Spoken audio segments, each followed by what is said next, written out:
Hello everybody, welcome to the channel Learn to Earn for Life.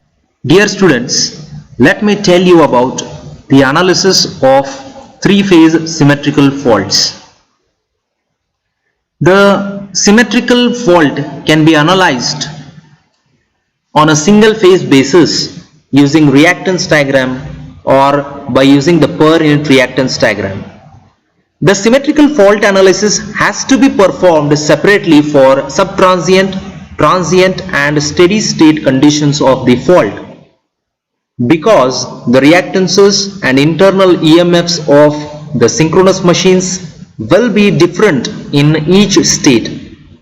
Once the per unit reactance of the power system is formed for a particular state, that is subtransient, transient and steady state of the fault condition, then the currents and the voltages in the various parts of the system can be determined in any of the following methods. The first method is using Kirchhoff's laws, the second is using Thevenin's theorem, and the third is by forming the bus impedance matrix.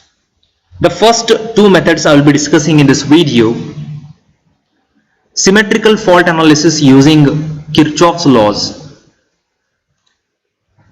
The procedure which is followed to directly calculate the voltages and currents during the symmetrical fault condition in a power system as follows. The first step is select the appropriate base values and determine the pre-fault condition reactance diagram of the given power system. The pre-fault condition reactance diagram is separately formed for subtransient, transient and steady state condition of the fault. The second step is calculate the internal EMFs of the synchronous machines and the pre-fault voltages at the fault point using the pre-fault current, that is the load current. Please note here that if the power system is unloaded, if there is no pre-fault current, then the pre-fault voltage at the fault point is 1 per unit. Also, the internal EMFs for subtransient and transient state are the same as steady state induced EMF. Third one is draw the fault condition reactance diagram of the system. This diagram is same as a pre-fault reactance diagram, except that the fault is represented by a short circuit or by the specified fault impedance. The currents in this reactance diagram are fault condition currents. The fourth step is calculate the per unit value of the fault currents in various parts of the system and at the fault point.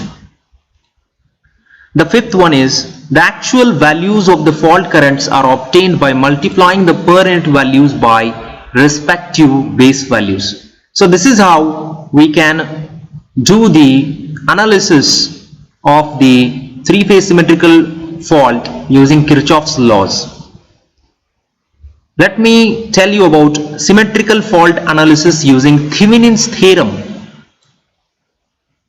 The steps involved in calculating the voltages and currents during the symmetrical fault using Thevenin theorem are: the first is select the appropriate base values and determine the pre-fault condition reactance diagram of the given power system. Calculate the pre-fault Thevenin voltage at the fault point using the pre-fault current, that is load current. If the system is unloaded, then take the pre-fault voltage as 1 per unit. Determine the Thevenin's impedance of the system at the fault point by shorting all the voltage sources. The fourth step is draw the Thevenin's equivalent at the fault point. Then the per unit value of fault current is given by IF is equals to V Thevenin divided by Z Thevenin plus ZF, or V Thevenin divided by Z Thevenin. Multiplying the per unit value by the base value gives the actual value of the fault current. Here ZF is the fault impedance of the system. For solid three-phase short circuit, ZF can be considered as 0. The fifth step is the fault current in other parts of the network are determined from the knowledge of change in current due to fault and pre-fault current. The fault current, that is the post-fault current in any part of the system, is given by the sum of pre-fault current and change in current due to fault. The change in current due to fault can be estimated by connecting the Thevenin's source with reversed polarity at the fault.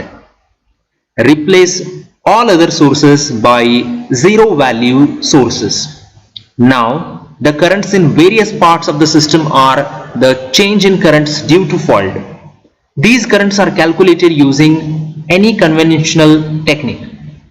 So this is the procedure for the Thevenin's theorem for the three-phase symmetrical fault analysis using Thevenin theorem. Thank you for watching the video.